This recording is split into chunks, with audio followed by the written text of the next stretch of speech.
चलो सबसे पहले जो सैक्रम है ना, ये हमारे पास ट्रायंगुलर बोन है। इसकी एक बेस है और इसकी एपेक्स है और इसकी लैटरल मार्जिन्स है। सबसे पहले अगर हम बेस की बात करें ना, तो इसकी बेस में सबसे पहले ये बेस आर्टिकुलेट करी होती है L5 लंबर वर्टिब्रा के साथ, और जहाँ पे एक प्रोमिनेंस हमें आ जाती है आर्टिकुलेशन की वजह से, उसे हम कहते हैं सैक्रल प्रोमोन्ट्री।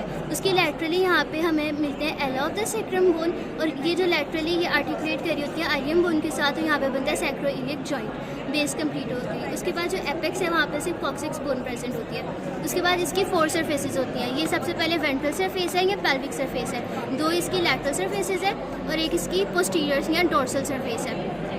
उसके बाद अगर हम इसकी बात करें पेल्विक सरफेस की, तो हम कहते हैं कि ये कनकेव होती है और ये स्मूथ होती है। इसके अंदर हमें फोरामेंस मिलते हैं और हमें हॉरिजॉन्टल ब्रिजेस मिलती हैं।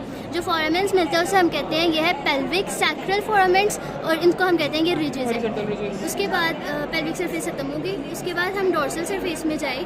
डोर्सल सरफेस कन्वेक्स होती है और इरेगुलर होती है। उसके बाद यहाँ पे हमें जो फोरामेंस मिलते हैं इन्हें हम कहते हैं ये है डोर्सल सैक्रल फोरामेंस।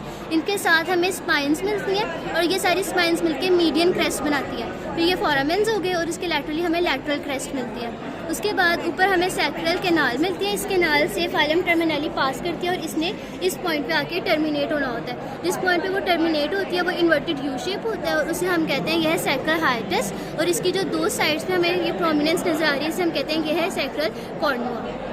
उसके बाद कंप्लीट हो गई